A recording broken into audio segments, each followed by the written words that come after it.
Peratta saint Antony's U P സ്കൂളിൽ Onam 2K26 ആർപ്പോ ഓണാഘോഷങ്ങൾ വിവിധ പരിപാടികളോടെ വിപുലമായി സംഘടിപ്പിച്ചു. കുട്ടികളുടെയും അധ്യാപകരുടെയും നാട്ടുകാരുടെയും കൂട്ടായ്മയിൽ നടന്ന ആഘോഷം വിദ്യാലയത്തിൽ വേറിട്ട അനുഭവമായി മാറി. ഈ ഓണാഘോഷത്തിന്റെ പ്രധാന പ്രത്യേകത വിദ്യാർത്ഥികൾ പഠിക്കുന്ന വിവിധ വാർഡുകളെ പ്രതിനിധീകരിക്കുന്ന ജനപ്രതിനിധികളുടെ നേതൃത്വത്തിലുള്ള ഉദ്ഘാടനമായിരുന്നു. Peratta ward member Nishad Joseph, Thottippalam ward member Sameena Nasar, Kallanthode ward member Bindu Vijayakumar, Kolithattu ward member Dasan VK, Mattani ward member Anto PM എന്നിവർ ചേർന്ന് ഉറിയടിച്ചാണ് ആഘോഷങ്ങൾക്ക് ഔദ്യോഗികമായി തുടക്കം കുറിച്ചത്.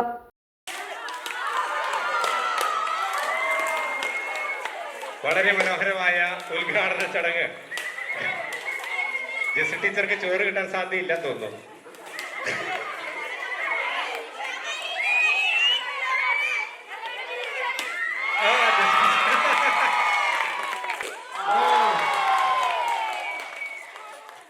ചടങ്ങിൽ സ്കൂൾ മാനേജർ ഫാദർ മാത്യു ശാസ്താംപടവിൽ ആശംസകൾ നേർന്ന് സംസാരിച്ചു.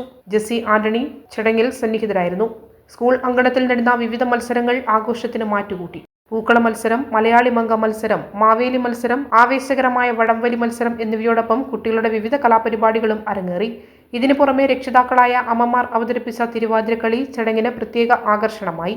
വിവിധ മത്സരങ്ങളിൽ വിജയികളായവർക്കുള്ള സമ്മാനദാന ചടങ്ങും പരിപാടിയുടെ ഭാഗമായി നടത്തി. സമാപനത്തോടനുബന്ധിച്ച് സ്കൂളിൽ വിഭവസമൃദ്ധമായ ഓണസദ്യയും ഒരുക്കിയിരുന്നു. ജനപ്രതിനിധികളുടെയും നാട്ടുകാരുടെയും സ്കൂൾ അധികൃതരുടെയും സജീവ പങ്കാളിത്തം കൊണ്ട് ആഘോഷങ്ങൾ വിജയകരമായി സമാപിച്ചു.